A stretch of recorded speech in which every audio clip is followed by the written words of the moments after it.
So the last 2 weeks we've been going over the first few chapters of Genesis, and we'll continue doing that today. There's a lot in Genesis, of course, that is very foundational, that explains the rest not only of Scripture, but of human history. And today we're going to be looking at the nations, how they started, why we see nationalism and racial and national divisions the way that we see them in our world today. But we've seen a few phases already of history. God, it almost has seemed from a human perspective like he's experimenting on the human race. But we know, of course, he has a perfect understanding of what's going to happen, and what he's really doing is showing ourselves who we are. He put us in a perfect situation in the Garden of Eden where we had no knowledge of even what sin was, and still in that situation we chose to go our own way.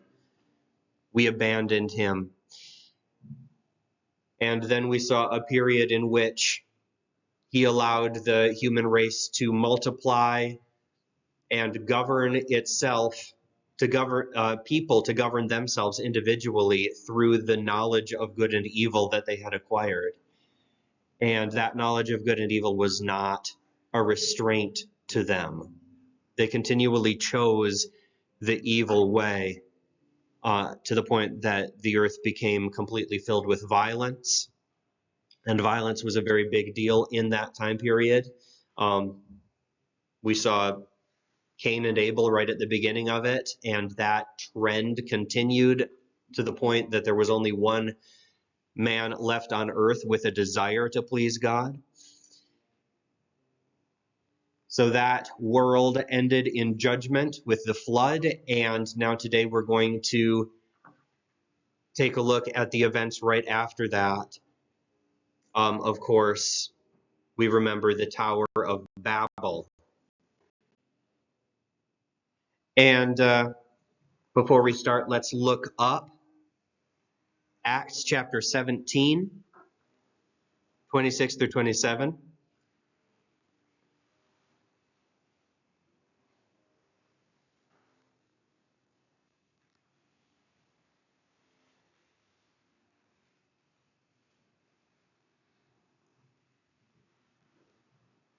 It's an important passage, a very special passage in a lot of ways, because it's Paul sharing the gospel from a very foundational standpoint. People who had no grounding whatsoever, even in theism, and from absolutely nothing, explaining to them who God was and how he has organized the world he has made. Does someone have that?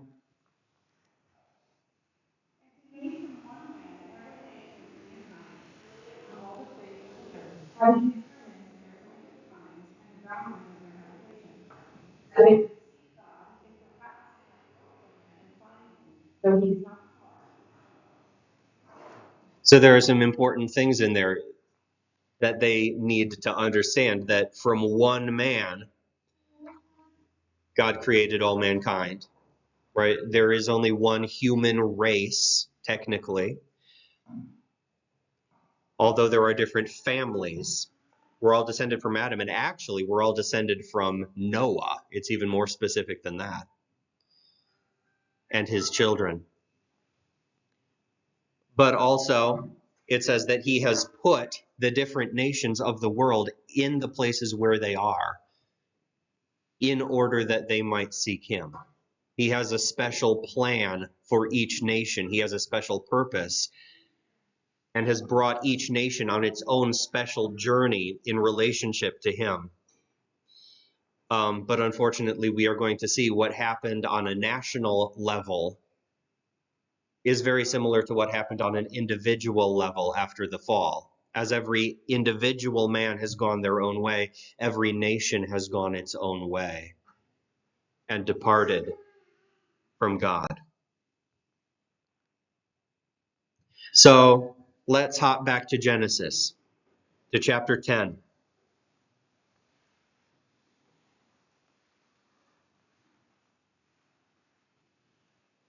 And we're not going to do an in-depth study of this chapter.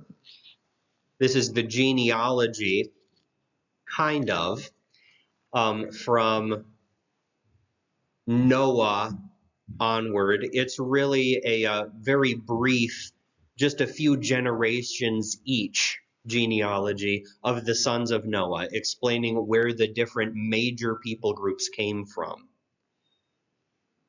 So it's not tracing the line of an individual like a lot of the genealogies we see.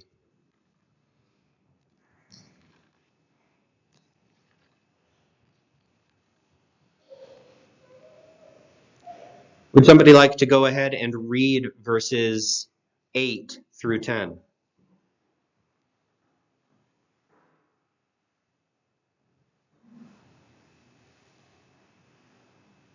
So Cush was one of the sons of Ham, we see in verse 6.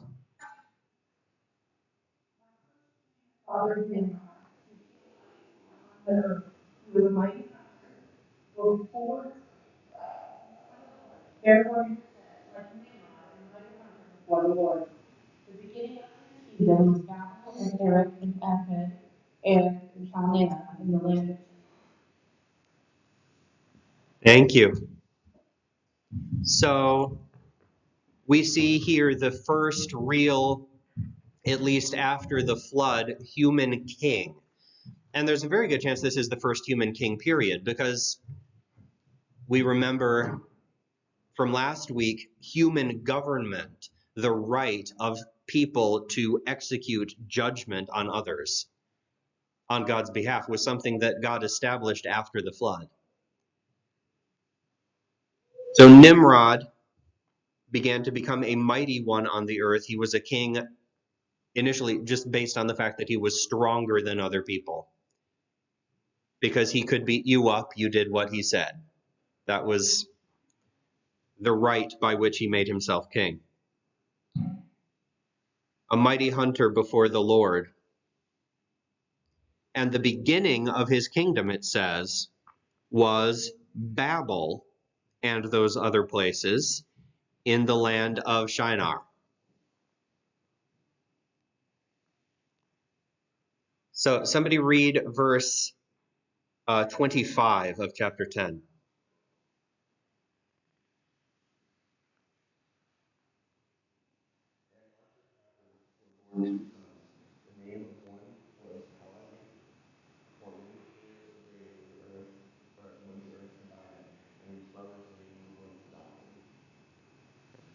So in Peleg's days, the earth was divided. Probably some time around when Peleg was born, unless Peleg is a nickname he got later, right? And if you count the generations there, this is about 3 generations after Noah that this stuff seems to have gone down, that the Tower of Babel happened. Because Nimrod's kingdom, of course, began around Babel. And from there, if you read the next verse, verse 11, he went to Assyria. From that land, he went out to Assyria and built Nineveh and those other cities. So Nimrod's kingdom did not stay where it was. It broke up. And in the days of Peleg, whose father was part of the same generation as Nimrod, the earth was divided. So it wasn't that long after Noah that this happened.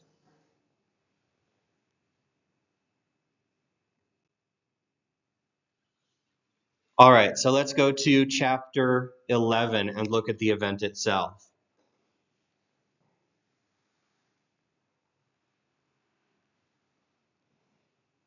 Now the whole earth had the same language and the same words. And it happened as they journeyed east that they found a plain in the land of Shinar and settled there. Remember, Nimrod's kingdom is at Babel and these other places in the land of Shinar. So we're talking about Nimrod's people here, even though he's not mentioned by name in this account. We know he was the king. And there are some key phrases that are repeated a lot in the book of Genesis. One of them that we've seen already is the ground, the significance of the ground, again and again in the first few chapters. Another one, though, throughout the book is the east.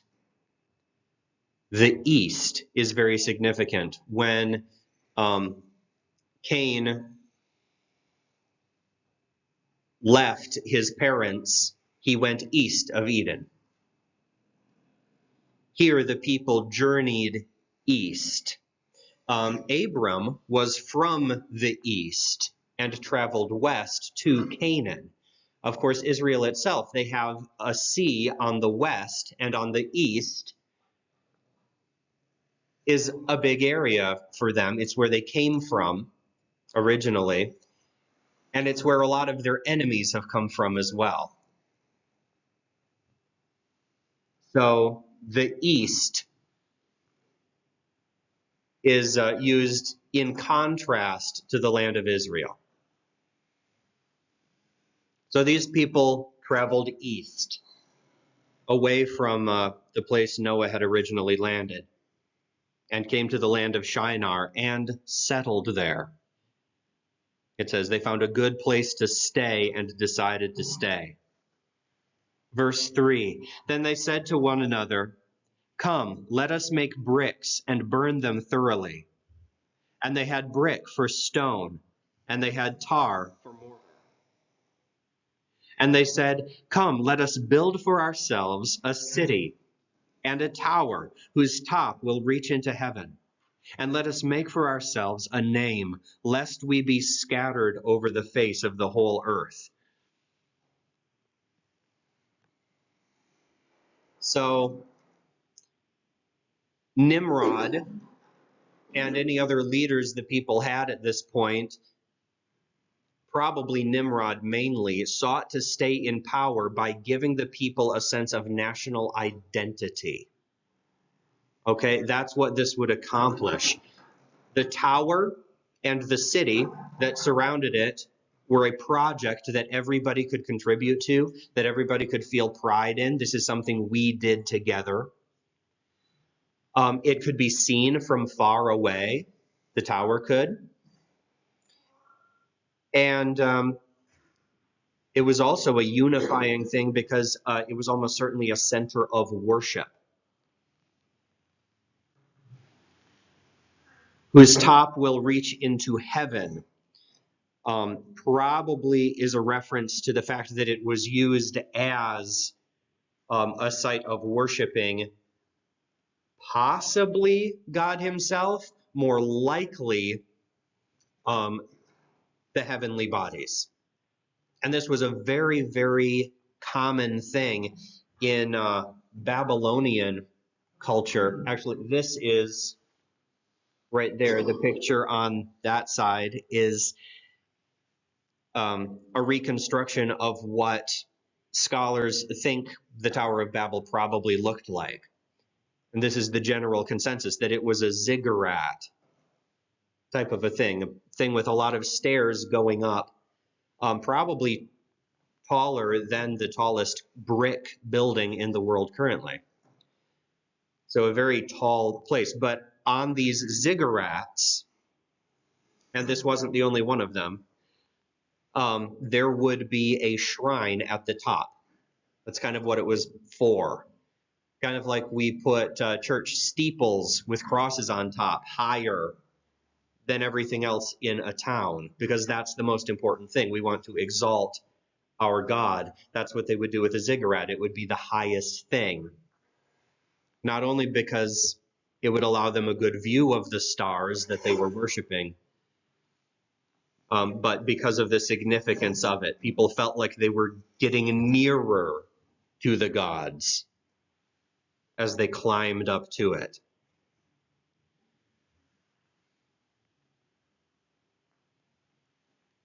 In verse 5, their efforts, though impressive from their perspective, were insignificant to God. Then Yahweh came down to see the city and the tower which the sons of men had built, as if it was too tiny a thing for him to see from up where he was. Okay? It's like these microscopic little people going around their microscopic little tower. He went down to see the city and the tower which the sons of men had built. And Yahweh said, "Behold, they are one people, and they all have the same language, and this is what they have begun to do. So now nothing which they purpose to do will be impossible for them, or will be withheld from them. Come, let us go down there and confuse their language, so that they will not understand one another's language." So Yahweh scattered them from there over the face of the whole earth, and they stopped building the city. Therefore its name was called Babel, because there Yahweh confused the language of the whole earth, and from there Yahweh scattered them over the face of the whole earth. God did not disperse them to protect himself because he was afraid that they would actually reach heaven or some such nonsense like that, but in order to restrain their evil. Yeah.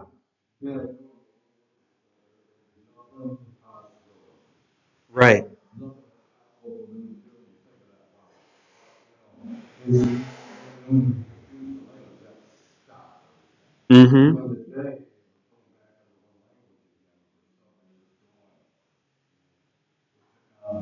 Yeah. Language has stopped mattering as much. For sure. We're going toward a more global civilization, and ultimately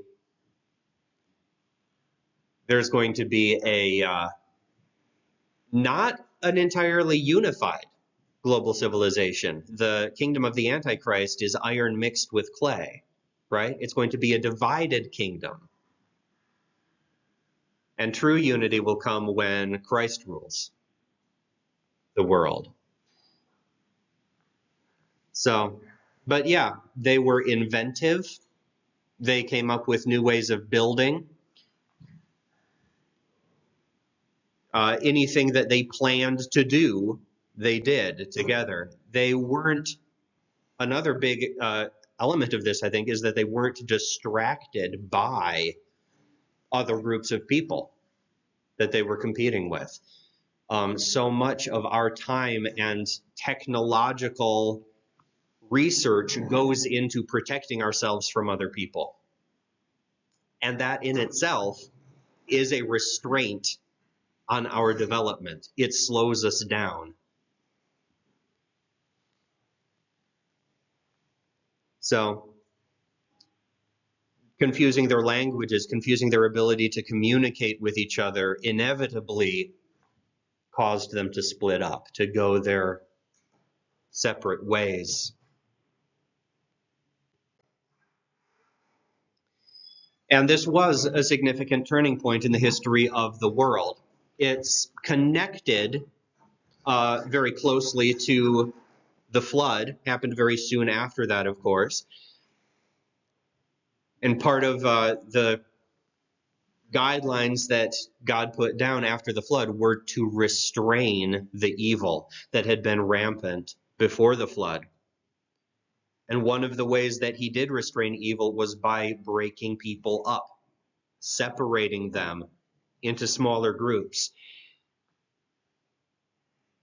But this is where we get our sense of national and cultural identity, as well as our sensitivity to differences in speech and appearance. When somebody talks a little bit differently from us, even just a tiny little bit differently, like they're from another state, we notice that.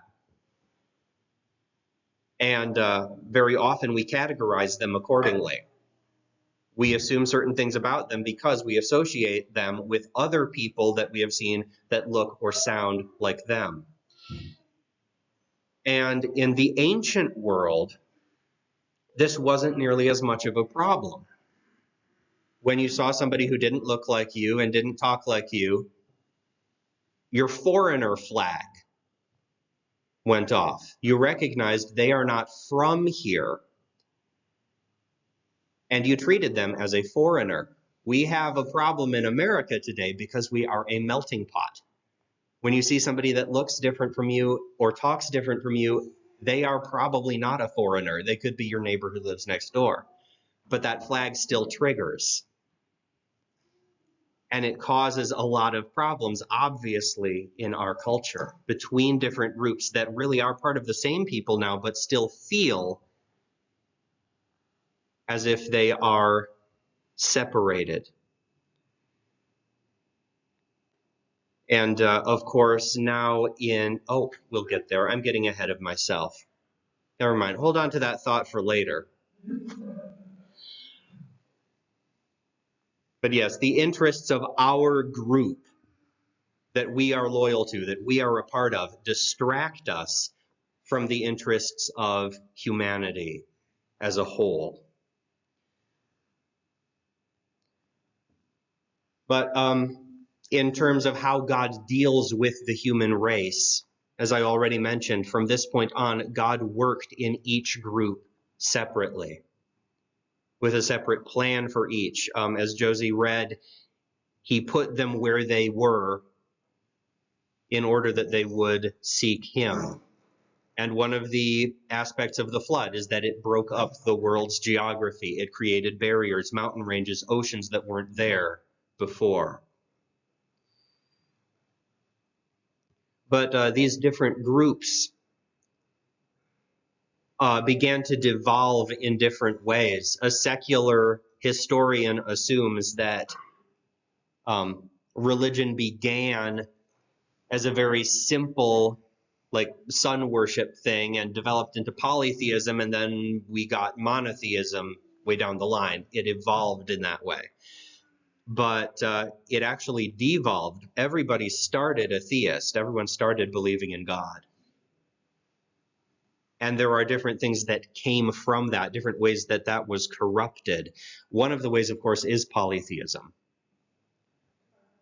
Polytheism means belief in multiple gods, but multiple personal gods. So a polytheist will believe that the gods have personality, that they are people, just much more powerful people than they are. Who control different aspects of nature usually, and who control the fates of people. But we also have some nations that devolved into mysticism. Eastern countries especially, and of course they have polytheism as well.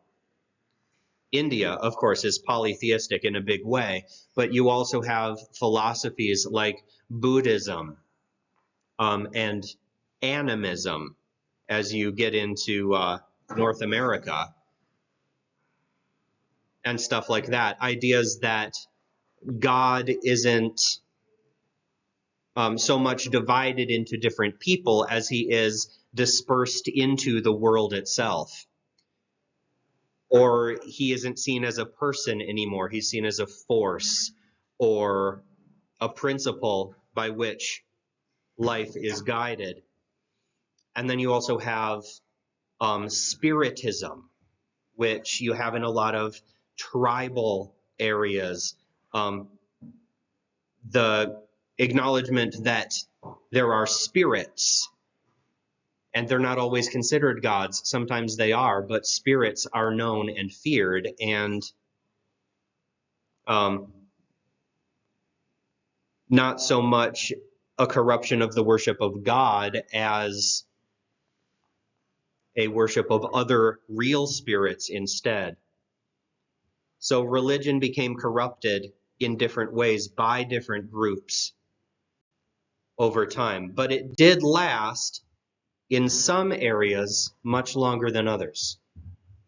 Some people groups stayed true to God for an impressively long amount of time, and we don't know how long, honestly. We are given only very brief glimpses in Scripture of other people groups that contained people who worshiped God,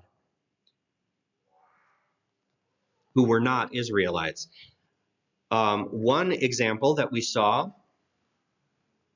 just last Sunday night, if you were here, was somebody who was not a Jew, but who did worship God in Abraham's day. Anyone remember? Book of Hebrews. There you go. Melchizedek. Melchizedek was a man that Abraham met. He was actually the king of the city that we now call Jerusalem. And he was both a king and a priest of God. And Abraham recognized him as a priest of God and gave him tithes. He gave him a tenth of all of the plunder that he had just gotten in the battle he had fought. And Melchizedek blessed him. And Melchizedek is even used in the New Testament as a picture of Christ. But he wasn't an Israelite. Even Abraham himself was not an Israelite. Israel came from him, but he himself was not Jewish in the full sense that we would think of it. He was a man that God called out of polytheism. Actually, his civilization had already devolved. Yes. Job. Yes. Oh, just a sec. Oh, okay. It just lost connection for a bit. Yes, Job. I have a picture in the middle. Job and his three friends, who were all from different areas, also lived probably around the time of Abraham. And Job lived in Uz, which included the land that was later called Edom, so a little bit south east of Israel. So yes, Job and his friends for sure, and it's amazing how much they understood, and we get glimpses into their religious practices in the book of Job. We see in Job 1:5, sacrifices were made as a method of atoning for sin. Job made sacrifices for his family, for his sons and daughters, just in case they had cursed God in their hearts. He offered sacrifices for them. We also see that during this time, God communicated through dreams and visions to his people. In Job 33,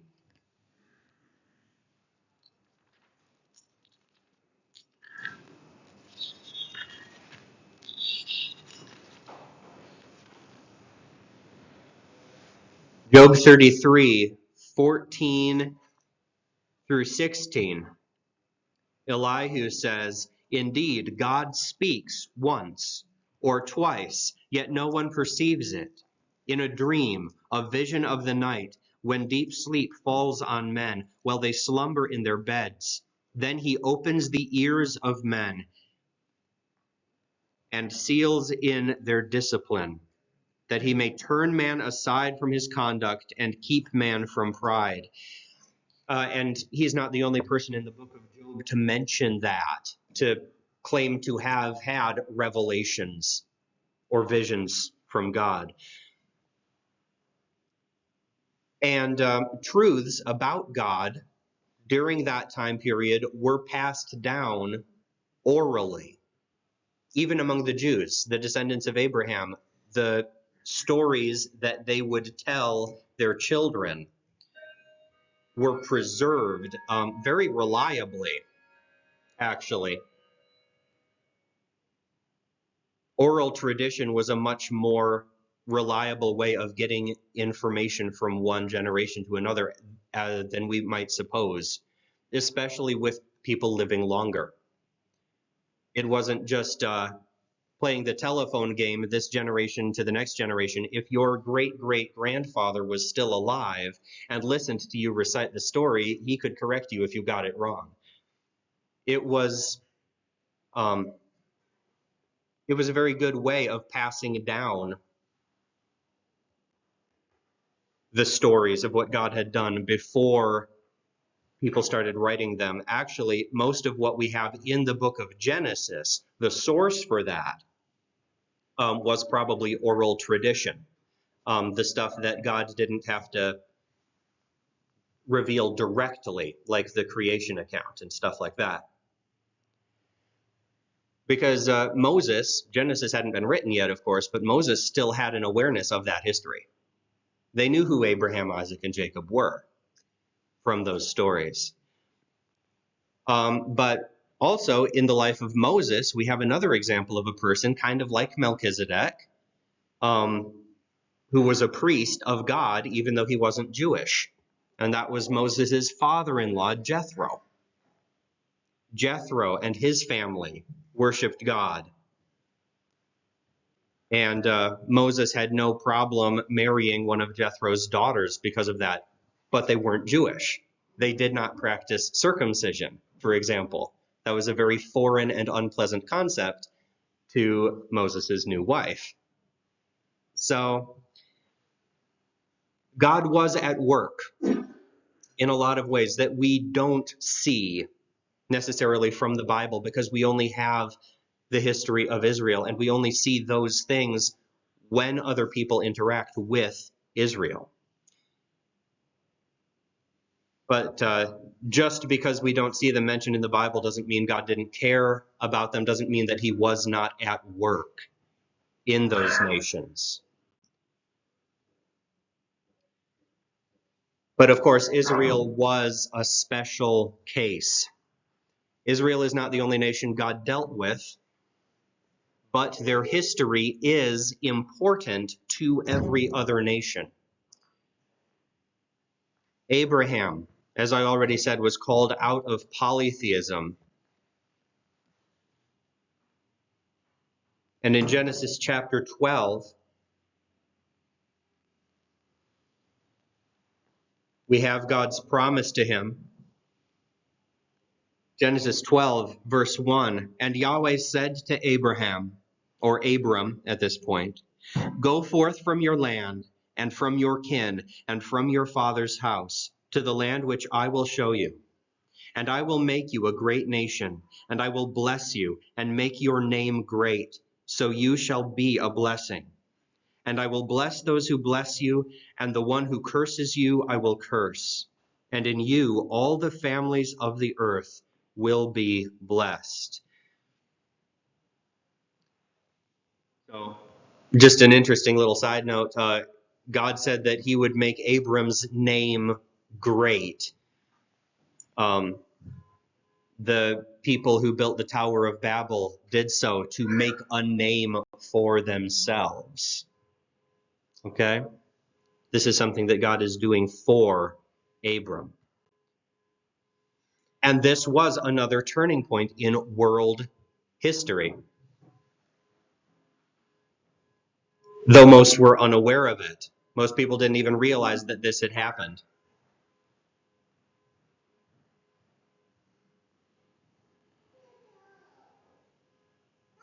And we see a little bit of that mentioned in God's promise to Abraham. Other nations are affected. Those who bless Abram would be blessed. Those who curse him will be cursed. And we see that start to happen right away. As people interact with Abraham, things go one way or another for them based on their treatment of him and his family. And then ultimately, of course, all nations on earth would be blessed through him, through Christ. But Israel is an example to the nations. In Psalm 67, that is we must have started late today. All right.